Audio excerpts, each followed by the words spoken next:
Thank you, Jeremy. And hi, I'm Elodie Wong from the Chinese University of Hong Kong. And the following panel section is a very exciting one. The speakers are going to explore the career opportunities in finance with us. Renowned as an international financial center, Hong Kong's offers huge opportunity for young professionals to develop a career in finance. Therefore, joining the financial industry has been one of the top preferences among business graduates. With a view to enhancing our understanding on the financial sector, we are grateful to have 4 professionals today to have a panel discussion here. First of all, Mr. Daisuke Kitamura, Managing Director, Head of Global Banking, Hong Kong, Global Banking and Markets of FSDC.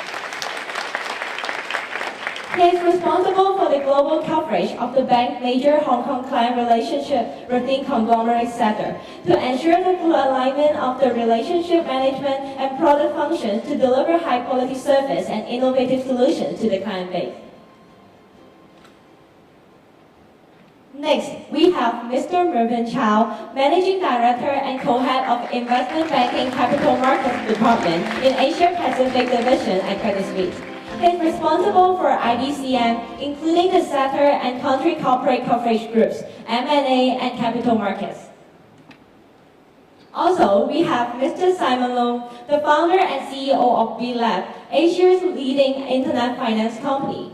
WeLab operates Wolaidai, one of China's largest mobile lending platforms, and WeLend, Hong Kong's leading online lending platform.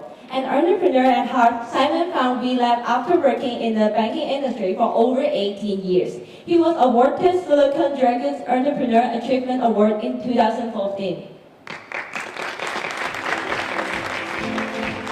Last but not least, we have Mr. Joe Ai, Senior Partner and Managing Partner, McKinsey Company, Hong Kong. Mr. Ai has contributed to numerous large-scale transformation efforts for both local and multinational financial institutions. His advisory service touches on strategy, organization and operation transformation, M&A, and government issues. We are pleased to have him as the moderator of today's discussion. And once again, may I remind you, or if you have any question to ask our panel speaker, please write your question on the slip provided and pass them to our student helper for the Q&A session nearby. And at the end of the Q&A session, our speaker will pick the most intelligent question, and the lucky one will be awarded a special gift each. So, without further ado, let's start the discussion by giving them a big round of applause. I will now pass the floor to Mr. Joe Ai to chair the panel discussion. Mr. Ai, please. Thank you. Okay, so after sitting around for the previous sessions, can we all stand up? We can play a game here. So everyone, stand up, including Mr. Charles, everyone. Yes. So rules, okay? This is A, okay? This is B, and this is C. Okay? I'm gonna ask questions here. And everyone got to play, okay? A, B, and C, okay? The FSDC was established when? A, 2012. Don't look around. B, 2013. And C, 2014. Make your choice. Don't look around. Just A, B, C. Everyone got to choose. Come on. Just get a job. Okay? A, B, and C, okay? Okay. So if you chose A or C, please sit down. The answer is B, 2013. It's okay, it's a game, okay? Okay, so the people are standing, great. Okay, you've read the brochure. Let's see whether you have really read it, okay? So, Mr. Kitamura over there, how long has he worked at HSBC? A, 18 years. He must get it right. You can't play this game, okay? You'll get it right, okay? B, 20 years, and C, 22 years. A, 18 years, B, 20 years, and C, 22 years. So if you chose A or B, please sit down. Guess what? The HSBC was 22 years. He'll tell you more about that later. He's standing. Okay, you can stand, okay? So how many do we have? Okay, we have about 15 there. Great. Let's keep going. Mervyn here. How many jobs has Burden had in his career? A, 1 job. B, 2 jobs. C, 3 jobs. It's a tricky question, actually. How many jobs are at the organization? How many employers? How many employers? A, B, or C? A is 1, 2, and 3. You change your decision based on this choice. My God, the answer is A. Okay, so if you chose B or C, please sit down. Then how many do we have here? We have 1, 2, 3, 4. Okay, come on. You gotta stand here so everyone can see you're not cheating. Okay, come on, stand here. Let's see who will be the final winner here. Okay, very good. You guys have read the brochure or have gone incredibly lucky. Okay. Simon here. Right before founding WeLab, where did he work? A, HSBC. B, Standard Chartered. C, Citibank.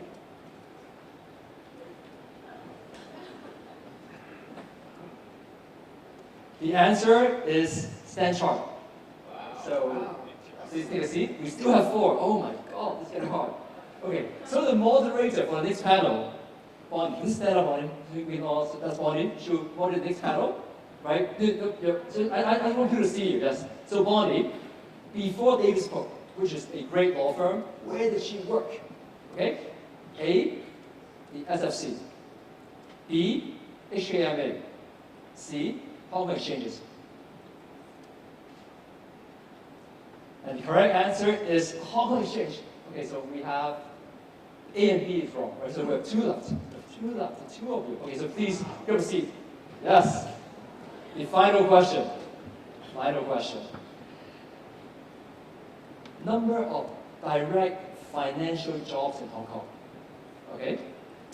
A, 150,000. B, 250,000. C, 350,000. Okay, the answer is B. Well, I got 2 books here. So, here's my 2 favorite books. One is by Clayton Christensen called How Would You Measure Your Life? Okay, it's a great book. The other one is by Ron Hyvis, Leadership World Easy Answers, and the next CEO of Hong Kong has to read this one. I'll give it to whoever it is. Maybe we'll give it to John later. You take this one? Okay, great. Thank you very much. Excellent. Okay, good. So we're all warmed up. So we have our panel here, and what we'll do here is I'll actually invite each of them to give a little bit of perspective into what they do, and maybe a little bit around their careers, right?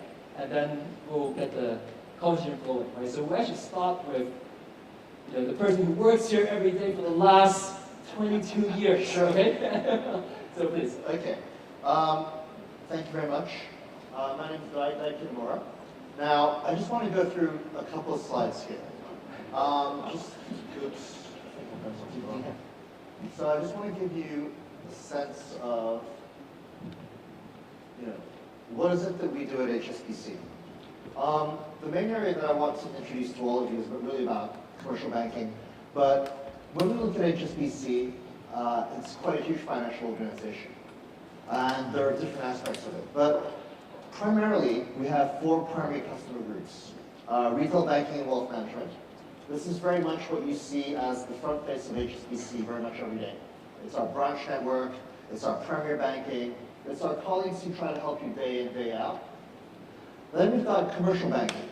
And we've actually got 2 wholesale businesses. Commercial banking, global banking and markets. And both of these are wholesale. They face corporate clients. Commercial banking focuses very much more from your SMEs through to your large corporates. And then global banking and markets is very much a merger between the top end of our wholesale business, the large corporates, and very much our investment banks. So within that customer base, you've got your largest corporates in Hong Kong, around the world. If you think about Hong Kong, people such as Chung Hong, Hutchison, Swire, Jardines, New World. It's that kind of a client base. And what we're trying to do is we're trying to work with these clients, understand what their needs are, anywhere within Hong Kong, globally, and very much provide all the core products and services to service these clients. And then, of course, we've got our global private banking business, which is the top end of our personal banking, private client business. So these are the four main client groups that we face very much within HSBC. Now, if I were to put that into perspective through what I do day to day and how that works, within global banking, this is what we do. So if I were to go through all the products that we touch upon, credit and lending, liquidity and cash management, trade, global markets, insurance, security services, access to capital markets, be it the debt capital markets, equity capital markets, M&A, global research. Now, one of the things that I just want to draw to your attention, the bank isn't at the center of this. In our industry, it's a services industry, it's a people's industry. As Laura mentioned in her opening speech, you don't have to be the smartest person, i.e. quantitative wise. You don't have to be the number cruncher. What is it that, for me, is the critical difference that makes you really want to succeed or do well in this industry? It's about empathy. At the center of everything that we do is the client.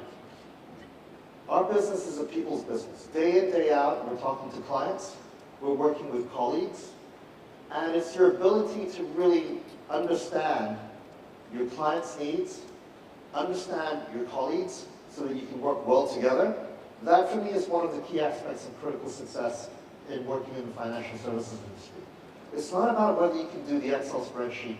It's not about whether you can, read the markets, understand how that goes. All of that, of course, is important, and all of that comes as you train going into the industry when you're a junior analyst, when you're an associate. Everybody goes through those hard rounds where you've got to be the number cruncher, you've got to be the guy who's really good at the PowerPoint. But at the end of the day, the most important thing for me is how good are you at understanding what your clients' needs are? And when I talk to my colleagues, and when I talk to many of the new people who come into our industry, they ask me, well, what is it that you do? And I say, it's pretty easy to explain, but it's pretty hard to do. In my mind, if you are the banker who's looking after a client, in front of the client, you're an advocate for the bank. You're there to understand what they want, what is their strategy. This is where they are, that's where they want to go. It's your job to understand what their needs are and what their aspirations are. What are the problems or the hurdles that they face? It's critical that you understand that. And you understand that by actually, talking to your client, knowing their industry, knowing what their wants are and what their needs are. So you're an advocate for the bank, you're there, and within the bank you've got all the products and services, you've got all the support that you need. Now, more importantly though, inside my organization, I see myself as an advocate for the client. As I said, I'm the front-facing banker. I'm the person who's in front of the client. I'm there to understand what their needs are, what their strategy is. Inside my organization, it's critical that I'm the one who's able to explain that to them. I've got to be able to explain that to my risk officer, to my product partners, so be it DCM, ECM, cash management, trade. I've got to be able to tell them and explain to them, this is the client, this is who they are, this is what they're trying to do. And when I try to think through what does that mean, inside my organization, I'm an advocate for the client. It's my job to make sure that the rest of the organization understands this client. And it's easier said than done. But when you look at all those pieces, for me, the most important thing is empathy. It's the ability to understand, the people that you're dealing with. Put yourself in their shoes. Try to understand what they're trying to do. Try to really understand what their needs are. Equally, understand within your organization, what are the constraints that my fellow colleagues face? How can we work together? You hear it many times. A bank or a financial services company is not selling products. They're selling solutions. Solutions come about when you sit together, work together, try to understand what the objective is, and you try to work within your means, what you have, all the products you have. Working with your colleagues to understand what the problem is and how you can apply collectively what you have within your organization to provide, a solution for the client. It's not about saying, oh, here's a product, I'm going to push that product. That's the most important thing. That's not what we're doing. What we're trying to do is we're trying to understand what our clients want, what their needs are, and we're trying to work with what we have to solve their problem. And the critical thing to that is empathy, is understanding. So I joined HSBC, as now all of you know, 22 years ago. So 23 years ago, I was very much in a similar position to where you were. Now, the honest answer is I didn't know what I wanted to do. I didn't think of, do I want to go into the financial services industry? What I wanted to do was very much, I wanted to work with people, work with different kinds of people. One of the great things about the financial services industry is actually it gives me an opportunity to meet with different people, different walks of life, different industries. And that's what attracted me to this industry. So, the first opportunity in my career, I came into HSBC, and as many of you can see, I'm Japanese. I grew up in Hong Kong, so going to an international schools, English, Japanese, and Cantonese, playing with friends. So I joined HSBC, and the first job I had was very much working within a multinational coverage role, looking after Japanese corporate businesses within the Pearl River Delta. The wonderful thing about this organization was they didn't pigeonhole me. They gave me opportunities to do other things, understanding that I grew up in Hong Kong, can speak Cantonese. Reading and writing, I'll be honest with you, I'll read it and write it like Japanese. So there was an opportunity. They were taking a risk on me. I'm not Chinese, but they said, look, you grew up in Hong Kong, you know the people in Hong Kong, you know the culture, the mentality. You don't have to just do Japanese business. So my career was very much spent 22 years doing a lot of corporate coverage roles, multinationals, Japanese corporates, Hong Kong industries, and then I spent some time in FIG, which is looking after financial institutions as clients, and then focusing for the last 12 years really doing Hong Kong coverage. And a lot of that has been an opportunity to work across the product space, within investment banking, within transactional banking. Now, I think the critical thing for me is, as you approach your choice in how you see things, I think the important thing is find that thing that you're passionate about. And within financial services for me, the passionate thing was the opportunity to work with people, different kinds of people. The next thing I would say, once you've found your passion, plan around it. What do you want to do? So coming into HSBC, you see the breadth of opportunities available for you. The best advice I got was, look, the bank is not going to pigeonhole you to do this forever. Plan what you want to do. Think about what you want to do. So you've got your passion, you've got your plan. You've got to be flexible. Things will change. And that's when opportunities arise, and that's when you can take advantage of it. And another fourth critical point, which Charles mentioned earlier through his acronym, be honest and be transparent. You've got to build trust. Our industry is an industry in which you work with people. And the only way you can work well with people is if you're open and transparent and you build that trust.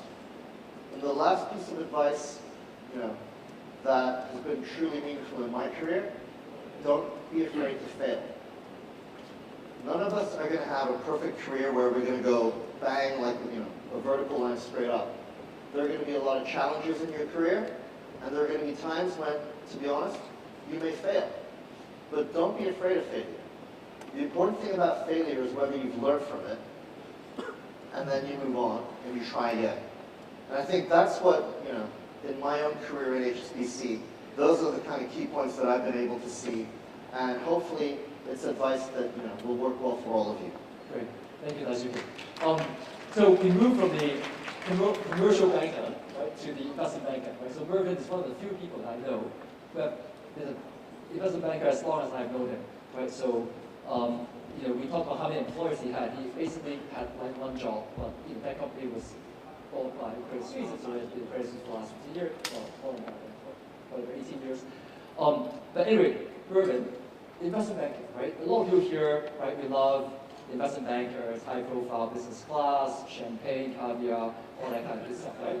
But now we know that cost cutting, you guys must be, letting go people, right? It's a pretty difficult industry these days, right? So what's your take on the industry? What advice do you have for people out here who still want to venture into this dangerous territory for investment banking?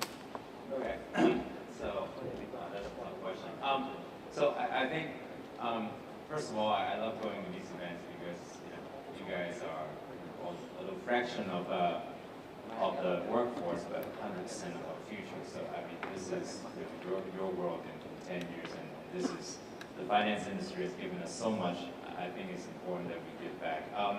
I think just go back on what historically what investment banking is, right? And the role is important because I think if you believe in the role is still important for the economy, I think that if you have the right perspective. What investment banking does is you channel the right money from people that have invested or extra cash and into companies like WeLab that needs the money to generate value-added GDP growth and jobs for the economy. And that has been always the case for many years, and I think that continues to play a critical role in Hong Kong and in China. I think that philosophy is important. So I do think when people ask, like, do you feel like proud of being an investment banker? I said I do, because I'm here to help companies that need the capital to grow, and that's what our country needs, that's what China needs. Now, I think there's a lot of stigma about what banking issues, etc. I do think there are issues that originated from that. What happened was banks started to use capital in a probably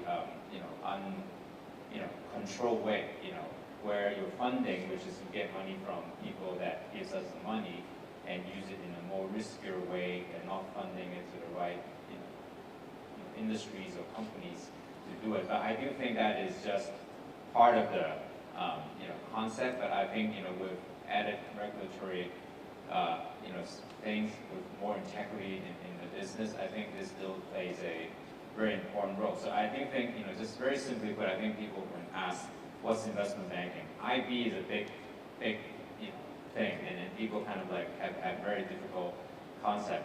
Simply put, I think there's three segments of investment banking. There is the equities and fixed income, where you basically deal with investors, institution investors, and help them invest and make money. And then you have the investment banking, which is in the traditional sense, where people want to be investment banker, where we work with corporates and help corporates basically do advisory, help them to do mergers as well as raise money. And then you have the third segment, which is private banking, which you're dealing with individuals, helping them with wealth preservation, etc. And I think depending on, we'll talk a little bit later, depending on what your characters are, what you like to deal with corporates, or you deal with individuals, or you like to deal with investors, or you like to just do analysis or trading. I think that also will determine which roles you want to play, right? I think the concept of this investment banking, people feel like, oh, that's the investment banker, we're just talking to Li Ka-shing, talking to people about deals. I think that is one part of it, but I think there's a bigger industry, supporting role, etc., that I think is open for everyone to do. So. Any comments on what's going on now? Is the best time of investment banking over?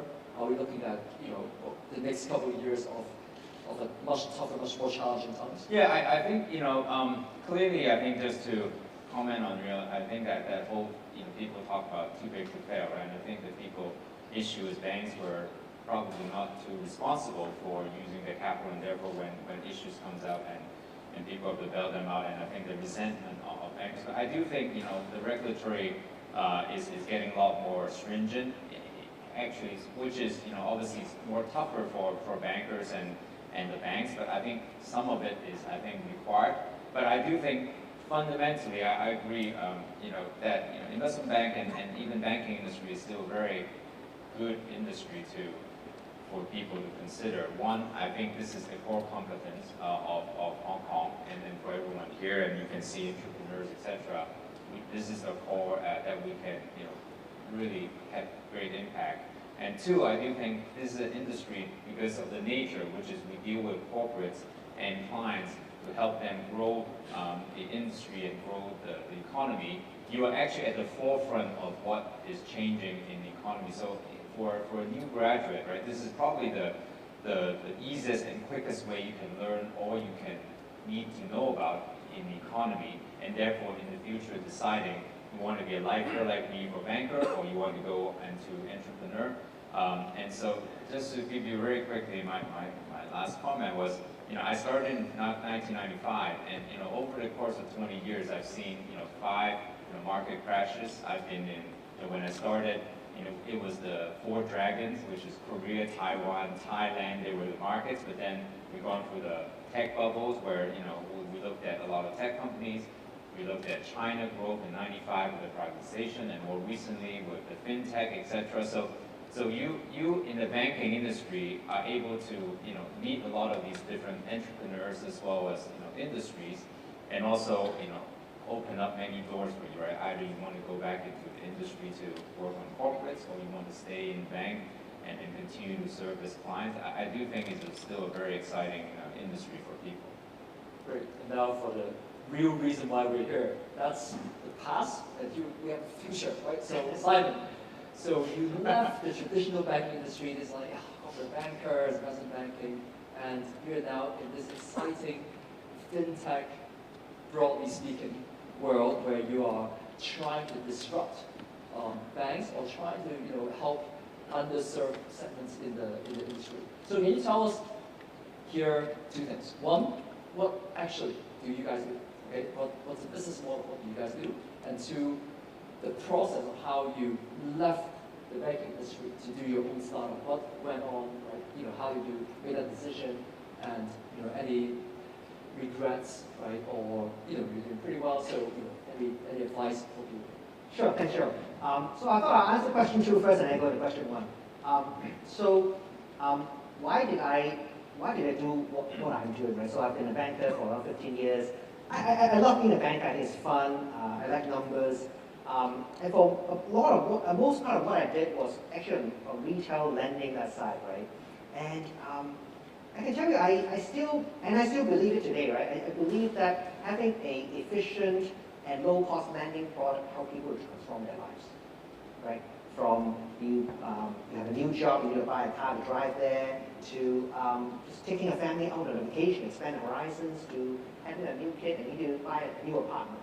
So financial freedom transform people's lives, right? But when I look back onto what I was doing at banks, I thought I wasn't doing very good. I think the way I did it was not very customer friendly. I thought it was too expensive. I thought I always get people to come to the branch to queue up, and at the end they submit a lot of information, and I still reject them. So I thought there must be something more that I could have done to make things better, right? So I mean, that was the chart. HSBC is not better. HSBC is much better, of course.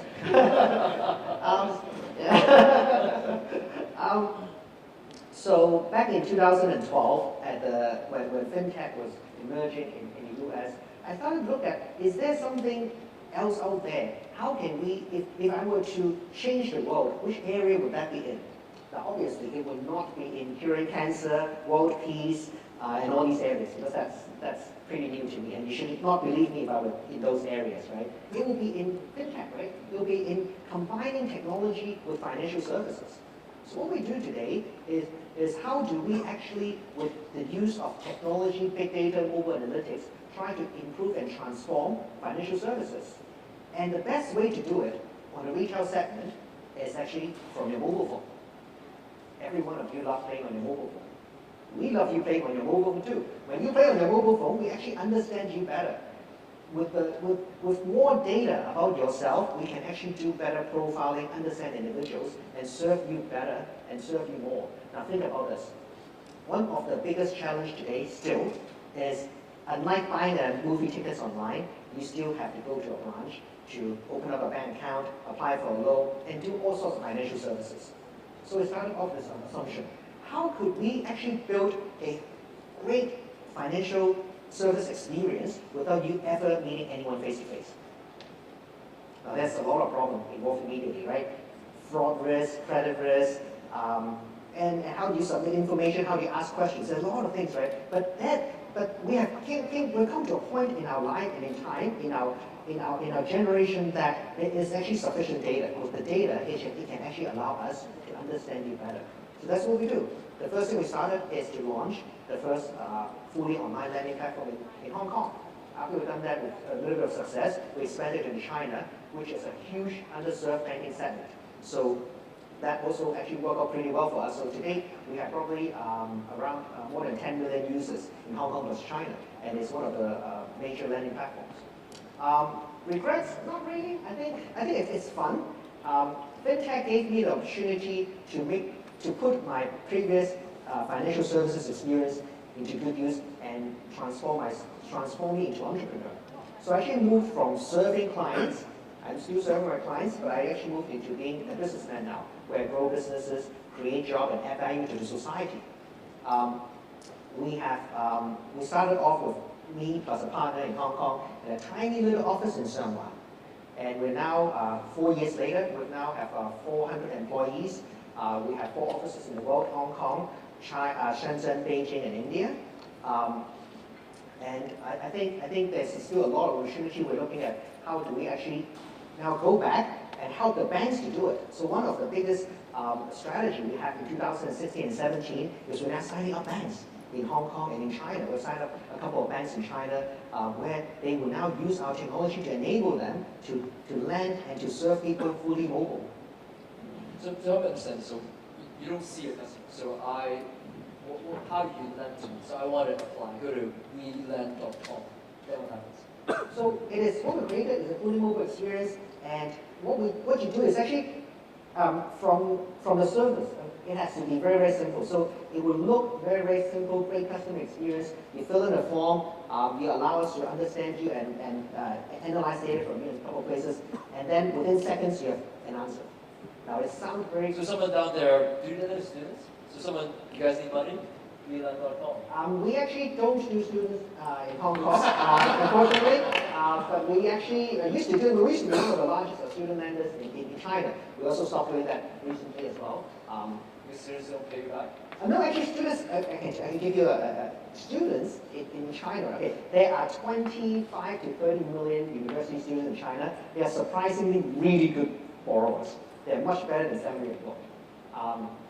I'm going back to your question. So what we're doing right now is, while you're only filling up, let's say 5 to 10 fields in a mobile, it has to be great, right? You have to complete in a couple of minutes. But at the same time, we leverage on the assets on your mobile phone. So let's think about it. You have a screen that you can type. You have a camera that you can take a selfie.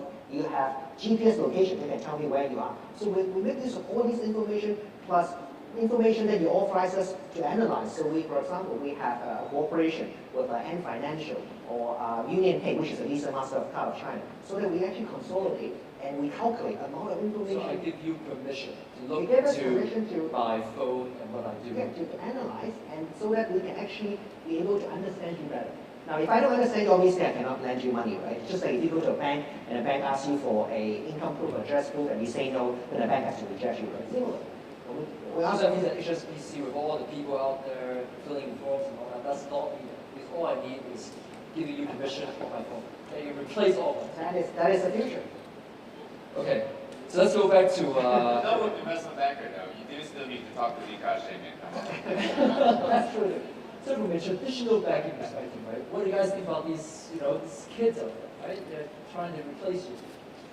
I think it's interesting, and I think they're not mutually exclusive. I think it's a future where you will see banks and fintech work closely together. HSBC actually is, working closely with various fintech companies. We have, a fintech lab in Singapore that does a lot of work in terms of how we can bring technology further into the industry. So I don't think they're mutually exclusive, and I think you're going to enter into a world of partnership. I mean, if all of you look at your iPhone or your Android phone, you'd notice that HSBC now, we work with Apple Pay, and we work with Android Pay. So it's a universe where you're going to see a convergence between those two. Okay, great. I'll ask one round of questions, but I think I'll open up it pretty soon, right? So you get your chance. I'll just ask one more question. So these days in Hong Kong, right, as graduates thinking about the financial industry, okay, there's a feeling that it's actually harder to get into the industry relative to before. I don't know if that's true, but why don't we just take a few seconds on kind of what do you think, right, today as you go into the industry, right? What would be sort of your advice to them? Is it the next decade, or also in Hong Kong, right? as we look into all the things that are happening around us, right? China, R&D, right? Rise of Shanghai, Shenzhen, et cetera, right? What's your feeling around the prospects of Hong Kong as a financial center and the prospects of the financial career in Hong Kong? I think Hong Kong as a financial services center has a lot to offer. If you think about the infrastructure that we have here, and when I say infrastructure, I'm talking about all the other professional services. I think Hong Kong still is very much an attractive place. I think also to your first question, I think it's going to be a lot harder, yes. I think just looking across the floor, all of you, 23 years ago, I wasn't attending all these seminars and things. The bar is a lot higher. And I think a lot of people, with the aspect of information at your fingertips, a lot of you can do a lot more research in terms of what are the opportunities out there, and what is the information flow. You're a lot smarter than probably I was when I started looking for a job and going into the industry. So I think the bar is set a lot higher now. And in that sense, you also have to continuously improve in terms of what your understanding is of what are the opportunities out there. Irvin, are you guys hiring? Yeah, I mean, I think, if you look at globally, Asia Pacific is still probably the biggest bright spot for financial market. I mean, we're still talking the second largest economy growing, 6-7%, where, US, everyone else is growing 1-2%. So I think the opportunity is great, and I do think, so I think 3 points. One, I think is, as we emphasize, right?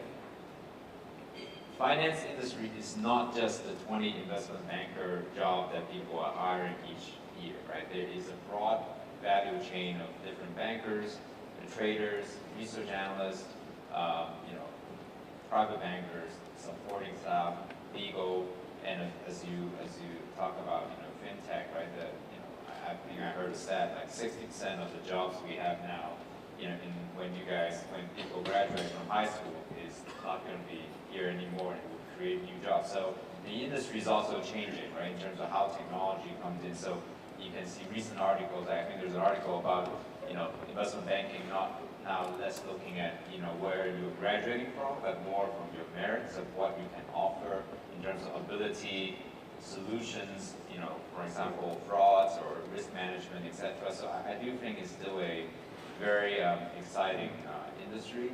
And again, it is very good learning platform for people. Either you want to stay in the industry or go doing other things. And I think lastly, I think this is the core competence of Hong Kong, and growing up here, etc. This is the pride of Hong Kong, right? So we still have a big edge of this over other regions, and even in people in mainland China. So I think this is something that is critical and is still very exciting. I think I'll try to give a slightly different perspective. I think obviously Hong Kong is a great place for financial services. I also want you to think about how you build your career in financial services, right? I think, so I was thinking about this earlier this morning. Just every time when I see Joe, I try to think intelligently how I answer Joe's question. So I think about this. I know he's going to ask this question. So you think about this, right? I think different from our parents' generation, different from probably my generation, we're probably, let's say, 10, 15 years gap between my generation and your generation, right? We should think about how do we build our career in a non-linear fashion. Your career will no longer be on a linear fashion. You have to think about how you build it in an exponential fashion, right? And that means, I think, two things, right? Number one is getting exposure. Being in fintech is the marriage of financial services, traditional financial services, and technology. How do you know both areas? So you probably would not be a very good fintech entrepreneur if you just fresh grad come and start your startup, because you don't have the training on that side, right? So getting exposure, trying something different, attending conferences, connecting the dots. I think that's number one. Number two is find out what is the next rocket ship. Think about this. Sheryl Sandberg, which is the CEO of Facebook, once said, if you find a rocket ship, get on it. Find out what is taking off really fast. Find out how do you get on that exponential curve and hop onto it. It may not mean the sexiest job today, but it will probably mean the sexiest job 5 to 10 years later. So think about these two areas. Excellent. Well, with that, I thought I'll open up to a few questions, to the floor, and maybe what we'll do is we'll take a couple of questions, and then we'll decide which one to answer. Okay, so we will decide which one to answer. Let's take maybe 2 or 3 questions and see. Actually, I you have questions. Yeah, I have a handful of questions, and you can have a look.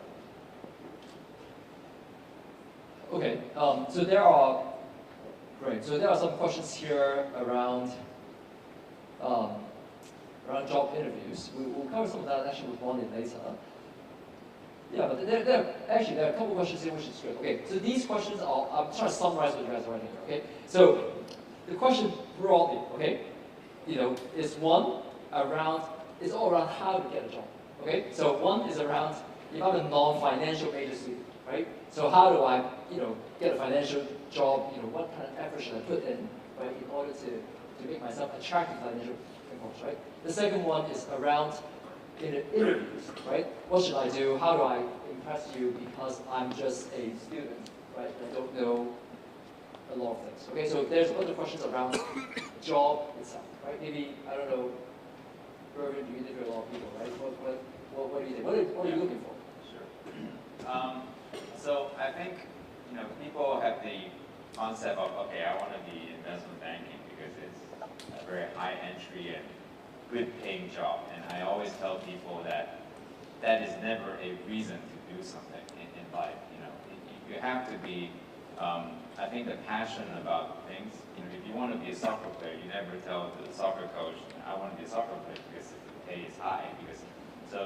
So I think being passionate about something is important. So I do think, first of all, you need to ask yourself, is this something that's of interest, right? And it's a very broad industry, as we talked about. There's fintech, there's iBanking, there's research, etc. You have to do the research on knowing what the nature of that business is, and then, finding that, passion about it. I think that's the first thing. Second, I think when we interview, usually you guys, again, all of you are highly qualified. So what catches people's eye is, that extra passion or extra initiative on it. I think, as we hear, there are a lot of people around that you can tap your knowledge on or network on.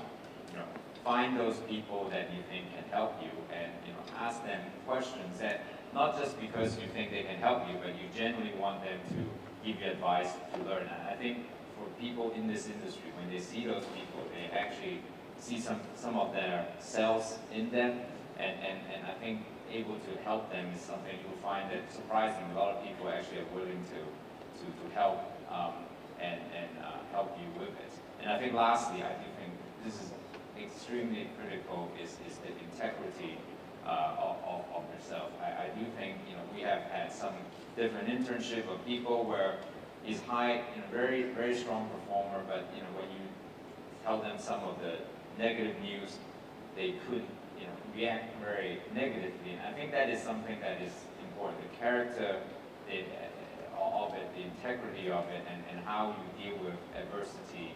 I do think those are a few things that differentiate, because everyone else nowadays have good qualification, good school, good grades. You have all multi capability. I think those will differentiate slightly different. No, actually, that's McKinsey's recruiting for many, many years, and we actually do a lot of reviews around graduates that we thought were great, right? And what happened 3-5 years later. And we review that. We look at kind of what we're looking for, and did it actually turn out the right way? Okay. So broadly speaking, okay. So if you think about as we look at graduates, right? You look at 2 things, right? One is kind of skill, and largely you can only figure that out through grades and maybe some coursework itself and things like that, right? And the other one is will, right? Skill and will. Okay. We found out that will far outweighs the skill. Okay, so I remember that as we look at it, is there any correlation between a person being successful in McKinsey with grades? Okay, it's a real question. Okay, and the correlation is is not quite there. Okay, now obviously we're not taking people with 2.2 GPA, so maybe I'm talking about between 3.5 and 4. Okay, but in that range between 3 and 4, right? 3.8 has nothing to do with being better than 3.2. Right? It actually has nothing to do with it. Okay. And I still remember, when we were doing a lot of things around, leadership and who survives and all that. I still remember the best story I heard was when when the US Navy SEALs look for, what they want to recruit, right? I'm not looking for the person that runs the fastest. I'm not looking for the person that bench, like the heaviest weights, right? Like who actually survives in battle, okay? And the finding, you know what it is? The person with their leg blown off can still sing a song. What does that mean? That means that you still have a positive thinking, despite the circumstances, to survive, right? Those are people that survive, right? It's not the person that runs the fastest, or the person that can lift the largest weights, right? It is the person that somehow has this little positive energy in them, right? That actually makes it work, right? And if I think about the industry that we're in, it's a tough industry. It's a lot of challenges. It's changing, right? It's stressful. It's demanding, right? And I would say people who are negative, people who have a little bit more of that negative energy, looks at the glass half empty more than glass half full, I think generally, right, has a tougher time in the industry, right? So as you think about yourself, as you think about the people that you're with, right, think about how to unleash a little bit of that energy, because I think that that's actually, at the end of the day, what actually matters, right? The rest of it, you just have to find a way how to explain it, right? Why do you have a low GPA? Because, I had a girlfriend or something, right? So you got to figure out how to explain that. But the rest of it is really around how you express yourself, right, in a way that actually makes you excited about it, okay? The second question here is around Hong Kong and mainland, okay? So there's a question here around with the rise of mainland fintechs, Alipay, WeChat, right? Why isn't Hong Kong doing better? Are we lagging behind in innovation? Is the Hong Kong financial sector, right, actually not catching up with the times? So I don't know whether Simon, you work in both places. I wonder whether any of you have like other comments. So maybe Simon goes. Okay, I actually knew that someone would ask this question. Number one is, yes, we're lagging behind. Okay, that's okay. Lagging behind is absolutely fine, right? But we need to figure out how do we catch up. Okay, lagging behind is perfectly fine, but where do we catch up, right?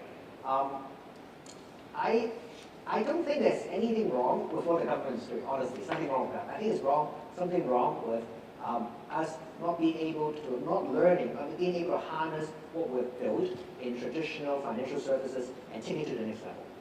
I think that is actually a bigger problem. We need smart people like you guys to learn and to leverage on the big talent pool in Hong Kong and be able to transform that into the next innovation. Hong Kong is a great test bed to test technology innovation because it's a smaller population, very highly concentrated, and a high GDP per capita. That's how we started. We started off rolling out our first platform in Hong Kong. Once it works, think about how you scale it. Scaling it in fintech requires huge population. Southeast Asia, like China, Southeast Asian market, China, Indonesia, these are great markets to scale, right? Think about that. Now, that also involves one thing, which is like whether you're willing to do it. A lot of people that we've met actually have great skill, the skill and the will, but they say, okay, I don't want to work in China. So that's a problem, right? You need to be able to step out of your comfort zone to try it, to put yourself into a difficult situation before we can excel. I think if you ask me how do we actually catch up, I think it is about us being able to use the skill that we've already built, the deep talent pool, to test it and take it to the next level. Any comments between Hong Kong and No, I think also the other thing is, I don't think these two markets are forever going to be exclusive. I mean, I think I would say to Simon's point, I think you're going to see greater mobility between Hong Kong and China. And I think, the generation we have in front of us, this is a great opportunity for you to take advantage of the fact that, as Simon mentioned, that in fintech there have been advances, far quicker developed in China than have been in Hong Kong.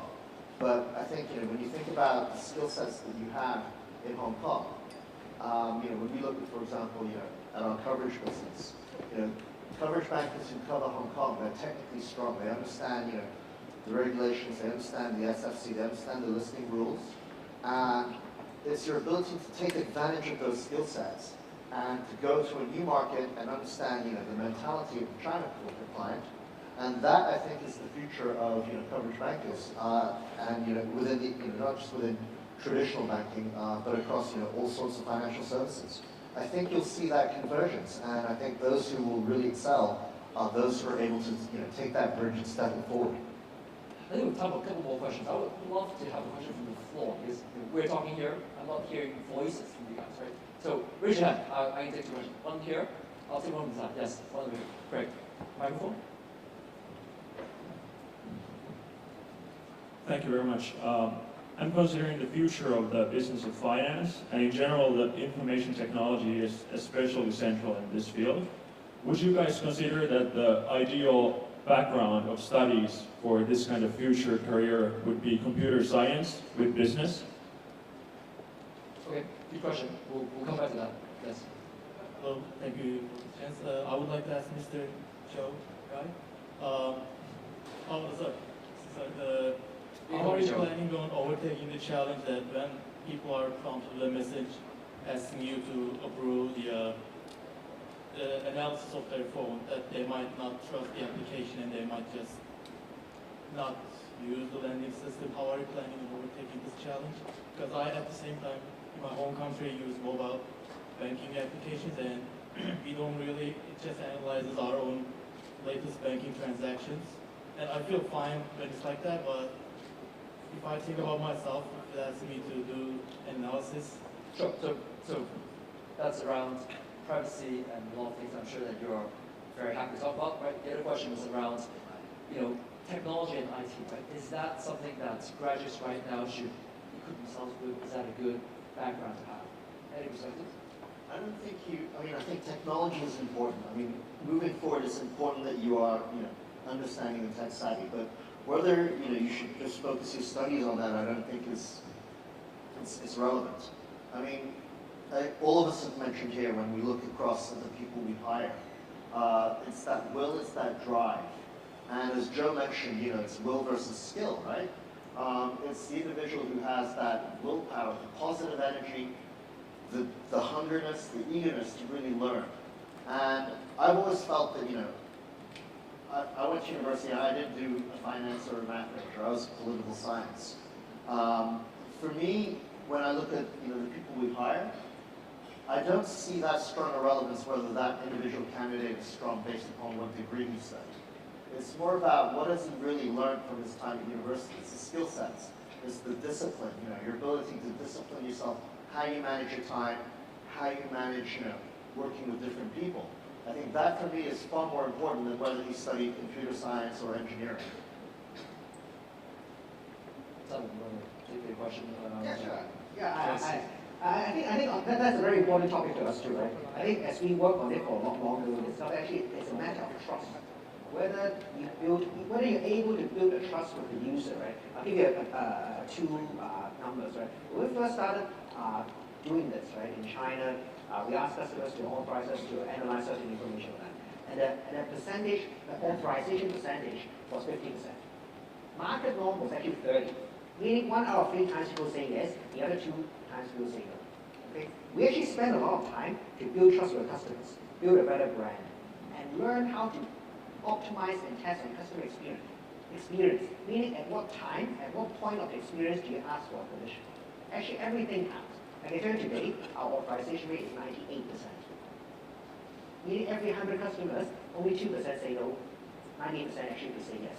So there's actually a way to build it through building trust. There's actually a strategy, and there's actually a method to increase it. Right. As we're coming to a close of this panel, I just wanted to say kind of two things. One is the website that we are launching today. There's plenty of answers to all these questions. That's why I'm asking some of these questions, because the website has plenty of perspectives from different people around those, right? So go browse, leave us, your comments. Let us know what you want to see more on it. We're trying to use that as a way to not only for the room here, but for more people out there to understand what's happening in Hong Kong, right? Why are things exciting here? What should we equip ourselves better? So that's the first one. The second one, which I think is something that the best advice that someone gave me many, many years ago, is I think we are all very different, right? We're all very different people, very different personalities, right? Simon, Irvin, SUK, we're all very different people. At the end of the day, I don't think that you should be thinking around how should I mold myself so that therefore I'll fit with what they're looking for. Because you know what? I'm sure that we are all looking for, we have different perspectives around how we look at people, okay? But what is very important, and here's actually, this is a true experiment, right? There was an experiment like in the 80s, right, around how people should look at working from their strength, right? And what was the experiment? The experiment was that you took two bowling teams, okay? Two bowling teams. And so those are in psychology, you have heard this, right? So they videotaped your first round of bowling, okay? So, you bowl and some, was great and it's not so great and all that kind of stuff, right? And so it was halftime and took the two teams back into the locker room, okay?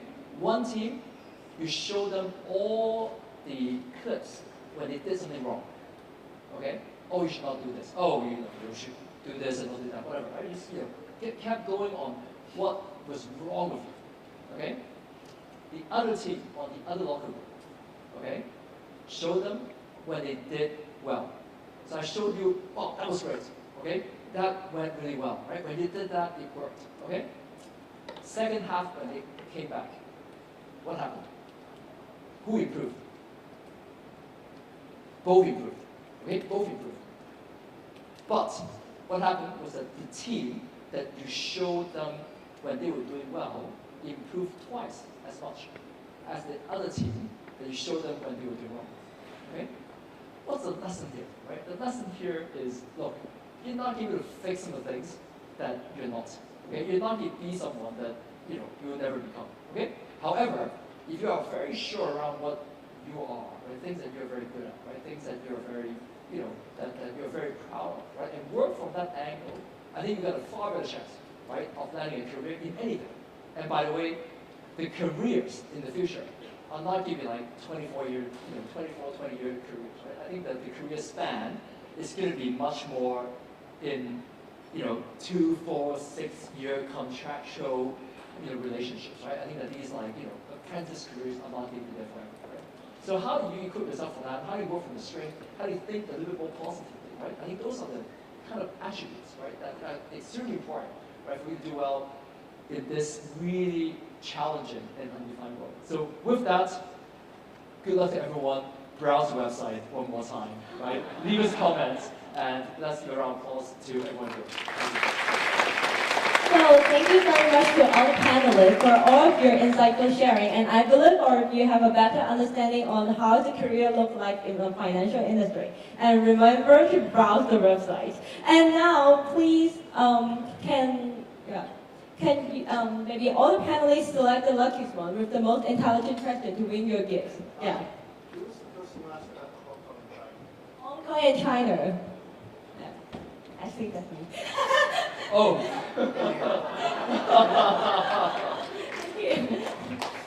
And yeah, next, Mr. Chow. Oh, I think Mr. Chow had two I have votes. two votes. So I think the one that asked the first one was a good question, and then second, the one about computer. Oh, but you already had a vote, so.